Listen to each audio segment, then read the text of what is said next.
Lecture 11वीं जमात के लिए खुद सताई नज़्म हम हाल ही की पढ़ रहे हैं, इसकी किरत कर रहे हैं और साथ में तशरी भी इन बंदों की जो हम साथ साथ पढ़ रहे हैं। अब आगे हम पढ़ेंगे कुछ बंद हमने पढ़े, 4 बंद कल या 4 हिस्से जो इस नज़्म के थे। आगे कुछ अशार और कुछ बंद है, यहाँ पे तो पूरी तरह इसमें वाज़ा नहीं कि कितने बंद है, लेकिन जितनी नज़्म है वो तो पूरी है, वो हम पढ़ेंगे। कहता है 1 लाख न माने बुरा कोई है, ऐब साब गोई का हम में बहुत बड़ा। इब्तिदाई लेक्चर में मैंने कहा कि वहाँ पे शायर का नाम और नज़्म का उन्वान भी लिखना है कि ये बंद या ये शेर इस नज़्म से लिया गया है, हाल ही की खुद सताई नज़्म से लिया गया है।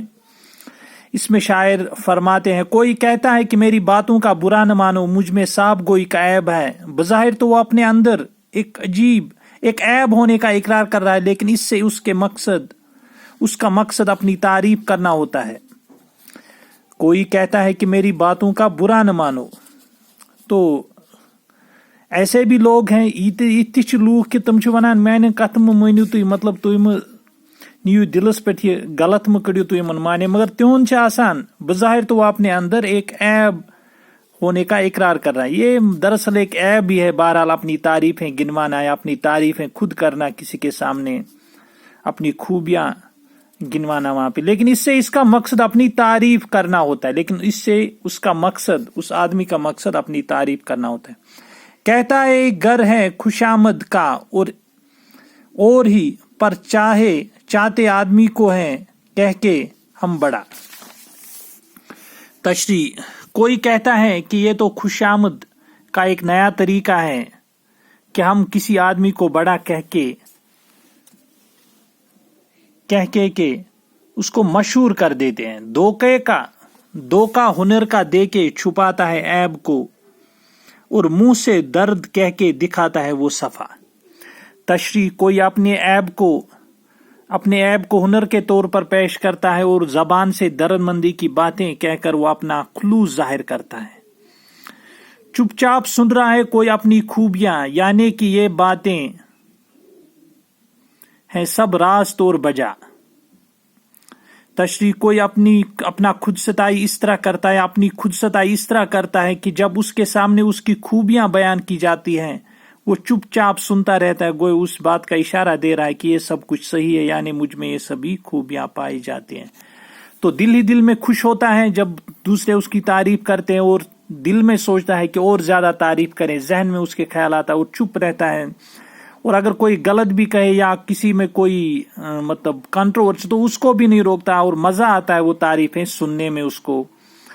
कहता है कोई इस पे कि सब हुस्न जन है ये, एक खाकसार को जो दिया तुमने ये बड़ा, कान्या है वो इन्हीं पे हुए वस्फ जो बयां, और चाहता है ये कि हो तारीफ कुछ सिवा। कोई शख्स जब किसी की जबान से अपनी तारीफें सुनता है तो उससे कहता है कि ये सब तो आपका मेरे बारे में हुस्न जन है कि मुझ जैसे मामूली इंसान को आपने इतना बड़ा बना दिया। हालांकि उसकी जो खूबियां बयान होती है वो उनको गनीमत समझता और चाहता है कुछ और किस्म की तारीफें, जो मैंने इब्तिदाई इससे पहले वाले शेर में कहा वही बातें कि अंदर से वो सोचता है कि मेरी और तारीफें। कहता है जैद उमरू है शिद्दत से सादा लू, गिनता है सबको नेक वो अच्छा हो या बुरा। जैद और उमर कोई खास आदमी नहीं, बल्कि जिस तरह अंग्रेजी में मिस्टर ए और मिस्टर वी कहते, इसी तरह अरबी में जैद और उमरू कहा जाता है। उमरू का तलफ़ुज़ है अम्र, तो अम्र भी लिखते हैं, जैद और उमर भी कुछ जगहों पे लिखता है, उर्दू में खासकर इस्तेमाल होता है ये, अरबी में आया, फिर फारसी में, फिर उर्दू में भी जैद और उमर भी लिखते हैं, या जैद और बकर भी कुछ जगहों पे लिखते हैं।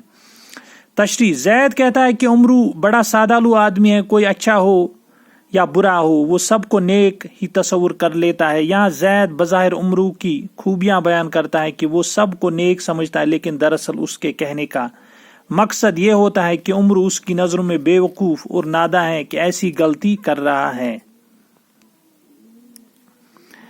कहता है उमरू जैद भी कितना है ऐब भी बद हो कि नेक उसकी जबान से नहीं बचा। उमरू कहता है कि जैद की नजर बड़ी तेज है कि सबके अंदर ऐब तलाश कर सकता है, कोई नेक हो या بد ہو اس کی عیب چینی سے کوئی بچ کر نہیں جا سکتا. بظاہر عمرو زید کی تعریف کر رہا ہے لیکن حقیقت میں وہ اس کی برائی بیان کر رہا ہے.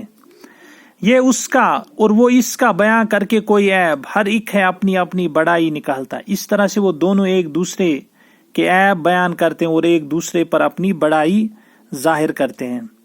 غیبت امید ہے کہ نہ ہوتی جہاں میں ہوتا اگر یہ خاک کو پتلا نہ خود ستا.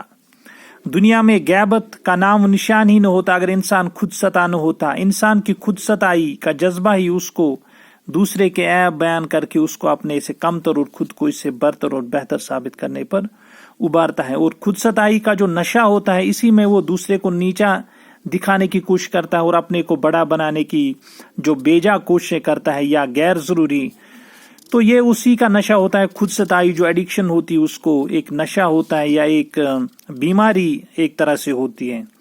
حالی جو پترے کھول رہے ہیں جہاں کے شاید کہ اس سے آپ کو ہوگا یہ مدعا.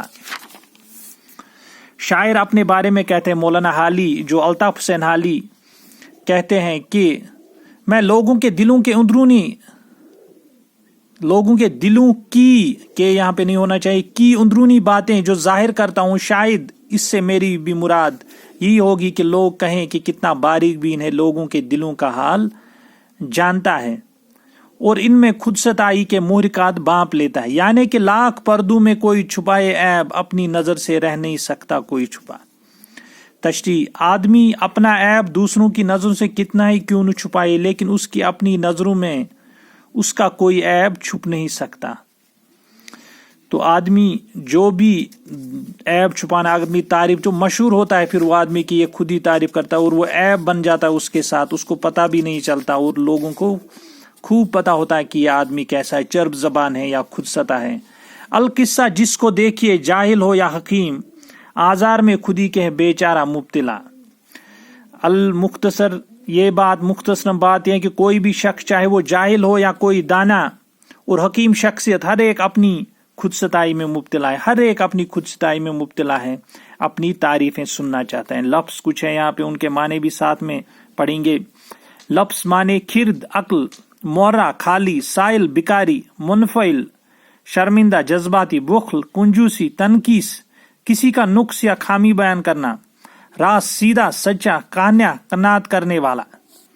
تو یہ کمپلیٹ ہو گئی یہ نظم. اس کے بعد کچھ سوالات اس کے جو ہم آگے انشاءاللہ آنے والے لیکچرز میں ان کو اپلوڈ کریں گے یا کلاس میں لکھوائیں گے.